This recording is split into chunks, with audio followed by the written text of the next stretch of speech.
2027-28 session वालों के लिए भी डीएलएड का एडमिशन के लिए फॉर्म भरवाने की जो प्रक्रिया है शुरू कर दी है।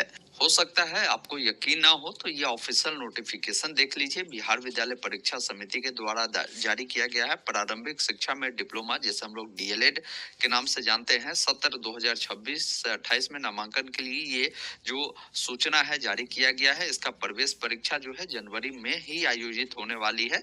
इसको लेकर इन्होंने बताया है कि हम ऑनलाइन आवेदन 11 दिसंबर से आरंभ कर रहे हैं और 24 दिसंबर तक इसके लिए आवेदन प्रक्रिया चलेगी। तो कोई कैंडिडेट फॉर्म को भरना चाहता है तो इसी बीच फॉर्म को भर सकता है। और डीएलएड कोर्स करते हैं तो आप टीचर बनते हैं, ये पता होगा आपको। तो बाकी मैं सारी प्रोसेस दिखाता हूँ फॉर्म को भरना कैसे है। इस वेबसाइट पर आने के लिए गूगल में ऑनलाइन अपडेट एसटीएम लिखेंगे। यह वेबसाइट ऑनलाइन अपडेट STM.in का मिलेगा। इसे ओपन करेंगे। लेटेस्ट अपडेट में ही बिहार डीएलएड एडमिशन 2026 का लिंक मिलेगा, जिस पर क्लिक करेंगे। सारी जानकारी आपको यहाँ पर भी बताई गई है, आप देख पाएंगे। जैसे ये कोर्स आपका 2 सालों का होगा। इसके लिए परीक्षा जो होगा ये ऑनलाइन सीबीटी के माध्यम से होगा। 11 दिसंबर से लेकर 24 दिसंबर तक फॉर्म फिलअप की प्रक्रिया कर सकते हैं। इसकी परीक्षा है 19 जनवरी से लेकर 18 फरवरी के बीच में जो है आयोजित होगी। एडमिट कार्ड आपका जो जारी होगा 10 जनवरी 2026 को जारी होने की पूरी संभावना है। बाकी फॉर्म भरने के लिए आप कम से कम जो है 12वीं कक्षा पास होने चाहिए। आपका उम्र न्यूनतम 17 वर्ष होने चाहिए, तो फॉर्म को आप भर सकते हैं। फॉर्म भरने का आवेदन शुल्क कोई candidate EWS, BC, EBC, general वाले हैं तो 960 देना है। SC ST दिव्यांग को 760 रुपए देने होंगे। तो ये सारी चीजें हैं। बाकी आप एग्जाम पैटर्न भी देख सकते हैं, किस किस सब्जेक्ट से प्रश्न आपके पूछे जाते हैं। वो सारी चीजें देखने के बाद यहीं पर ऑनलाइन अप्लाई का लिंक दिया है, आप इस पर क्लिक करेंगे, इस वेबसाइट पर आएंगे।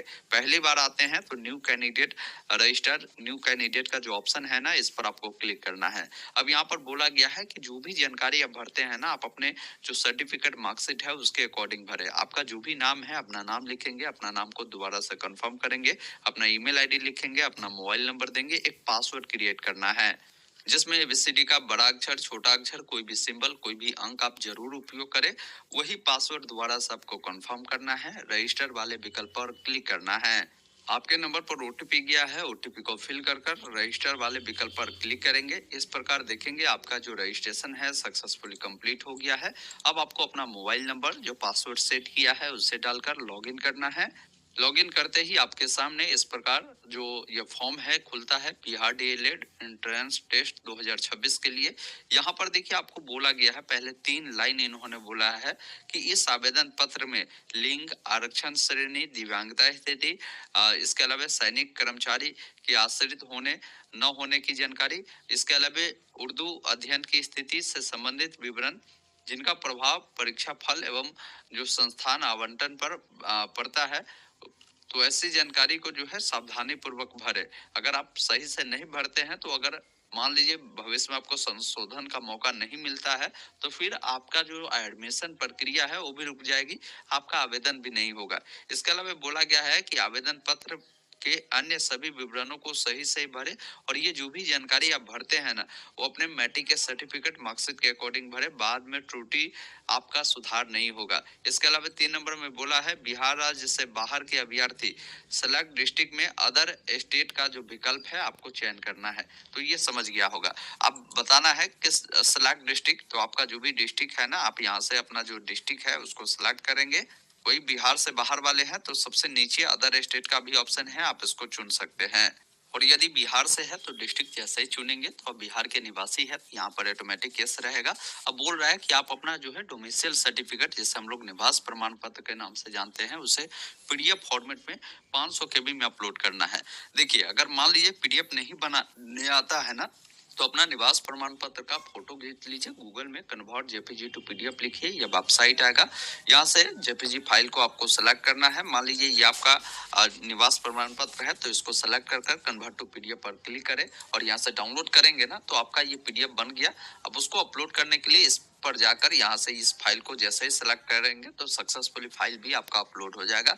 आप चाहे यहाँ से देखना तो देख सकते हैं, गलत अपलोड हुआ है तो डिलीट कर कर दोबारा से अपलोड कर सकते हैं। आपका जो भी नाम है देखने को मिलता है। बाकी माता जी का जो भी नाम है आपको लिखना है मैट्रिक के सर्टिफिकेट के अकॉर्डिंग। बाकी माता जी का नाम दोबारा से लिखना है, पिताजी का नाम लिखना है, पिताजी का नाम दोबारा से डालना है, क्योंकि हर जानकारी दो बार इसलिए डलवा रहा है ताकि आपसे गलती ना हो। डेट ऑफ बर्थ आपका जो भी है, कैलेंडर मिलता है। सबसे पहले देखिए साल आप यहाँ से बढ़ा घटा लीजिएगा, जो भी महीना हो, जो भी डेट हो, इस अकॉर्डिंग आप उसको चयन करेंगे, उसे दोबारा से डालेंगे। आपका जो भी करंट में एज है वो आपको दिखा देगा। एज का गणना 1/1/2026 के अनुसार ये लोग कर रहे हैं, ये भी ध्यान रखिएगा। जेंडर बताएंगे, लड़का है तो मेल, लड़की है तो फीमेल चुनेंगे, उससे दोबारा से कंफर्म करना है। नेशनलिटी में इंडियन चुनना है। अब यहाँ पर आपसे ये पूछ रहा है कि यदि आप जो है डिसेबल जो कैंडिडेट होता है ना, उससे बिलोंग करते हैं तो बताए, दिव्यांग जो होते हैं उनके लिए होता है, नहीं तो यहाँ पर आपको जो है नो कर देना है। फिर नीचे आएंगे, वही अगर आप पेश करेंगे ना तो फिर बताना होगा किस टाइप की दिव्यांगता है आपके अंदर। साथ में आपका दिव्यांग सर्टिफिकेट जो है उसको अपलोड करना होगा। फिर यहाँ पर पूछता है यदि आप जो है डिपेंडेंट सन है या अनमैरिड डॉटर है, मान लीजिए आपके जो अभिभावक है सर्विस से रिटायर है या डिफरेंस पर्सन रहे हुए हैं, तो वैसा है तो आप यहाँ पर बता सकते हैं, यस कर सकते हैं, नहीं तो नहीं वाले विकल्प पर क्लिक कर कर फिर उसे दोबारा से आपको कंफर्म करना है। फिर देखिए यहाँ पर आपसे पूछता है कि आपने जो है 12वीं में उर्दू सब्जेक्ट अगर आपने स्टडी किया है तो यस करें, नहीं तो नहीं वाले विकल्प पर आपको क्लिक करना है और उससे दोबारा से यहाँ से कंफर्म कर देना है कि आपने पढ़ा है या नहीं पढ़ा है। फिर आपने इंटरमीडिएट में जो भी स्ट्रीम लिया था, साइंस लिया था, आर्ट लिया था, कॉमर्स लिया था, उसको यहाँ से सिलेक्ट करेंगे, फिर उसे दोबारा से कंफर्म करना है। फिर आपसे पूछता है कि इंटरमीडिएट आप पास कर चुके हैं तो यस करेंगे, और अगर नहीं पास किए तो यहाँ पर आप नो करेंगे। तो यहाँ पर बोल रहा है कि 2026 में अगर आप इंटरमीडिएट देने वाले हैं तो भी आप इस फॉर्म को भर सकते हैं, यहाँ पर आप यस कर सकते हैं अगर 2026 में अपियर होने वाले हैं तो। अगर आप मान लीजिए पास पहले से ही है तो आप यहाँ से यस कर दीजिएगा। फिर यहाँ पर आपको जो है जानकारी देना होगा सब्जेक्ट के रिगार्डिंग। इसमें देखिए बोल रहा है एजुकेशन क्वालिफिकेशन में सबसे पहले मैट्रिक के बारे में बताया कि मैट्रिक आपने जो किया है किस बोर्ड से किया है, सभी बोर्ड का नाम मिलता है। बिहार बोर्ड वाले बिहार स्कूल एग्जामिनेशन को ही चुनेंगे। बाकी जो भी आपका रोल कोड है, रोल कोड लिखेंगे, जो भी रोल नंबर है वो लिखेंगे। बाकी मैट्रिक आपने किस वर्ष पास आउट किया है, यहाँ पर देखिए पासिंग ईयर में सभी साल का नाम मिलता है, अपना साल चुने, उसमें आपको कितने नंबर मिले हैं वो बताएंगे, और यहाँ पर डिवीजन आपका क्या है वो बताना है। उसके बाद देखिए इसको इधर स्क्रॉल करेंगे, इसके लिए थोड़ा सा नीचे आएंगे तो ये ऑप्शन आपको मिल जाएगा। अब जैसे यहाँ पर आप बताएंगे कि भाई आपका परसेंटेज क्या है, साथ में जो भी आपका डॉक्यूमेंट है ना, जैसे मैट्रिक का आपके पास मार्कशीट होगा तो उसको पीडीएफ बनाकर यहाँ पर अपलोड करेंगे। इसी अकॉर्डिंग आप इंटरमीडिएट के बारे में बताएंगे कि इंटरमीडिएट जो आपने किया है किस बोर्ड से पास आउट किया है, सभी बोर्ड का नाम मिलता है। आप अपना बोर्ड देखें, जिस भी बोर्ड से पास आउट है वो बोर्ड का नाम चुने, अपना रोल कोड डाले, अपना रोल नंबर डाले, किस वर्ष आपने इससे पास आउट किया है, पासिंग ईयर आपको डालना है, कितने नंबर आपको मिले हैं वो बताएंगे, साथ में कौन सा डिवीजन है वो आपको बताना है, और साथ में आप अपना परसेंटेज निकाल कर यहाँ पर बता देंगे।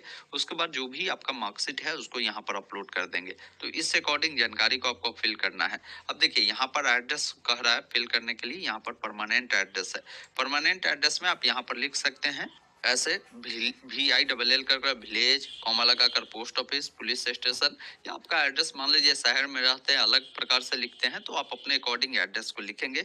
जो भी आपका डिस्ट्रिक्ट पड़ता है लिखेंगे, जो भी स्टेट पड़ता है, पिन कोड है उसको आपको लिखना है। अगर आपका प्रेजेंट एड्रेस परमानेंट एड्रेस अगर समान है तो इस चेक बॉक्स पे टिक करेंगे, दोनों फिल होगा। अलग अलग है तो अलग अलग जानकारी को आपको फिल करने की जरूरत होगी। फिर यहाँ पर आपको जो है आधार को लेकर डिक्लेरेशन पूछता है कि क्या आपके पास आधार कार्ड नहीं है, तो आपको यहाँ पर चेक बॉक्स पे टिक करना है। किसी के पास अगर आधार कार्ड है तो आपको यहाँ पर आधार नंबर लिख देना है। इस चेक बॉक्स पर गलती से भी टिक आपको नहीं करना है, ये ध्यान रखिएगा। फिर नीचे आएंगे, यहाँ पर देखिए फोटोग्राफ अपलोड करना है। फोटोग्राफ आपका 20 से लेकर 100 KB के अंदर में होगा। कई बार क्या होता है ना कि आपको फोटो का जो साइज है उसको कम करने में प्रॉब्लम होता है, तो इसके लिए क्या करेंगे, आप गूगल ओपन करें, गूगल में आप लिखेंगे compressjpg.com, ये वेबसाइट देख लीजिए, इसको ओपन करिएगा, अपलोड फाइल पर क्लिक करेंगे।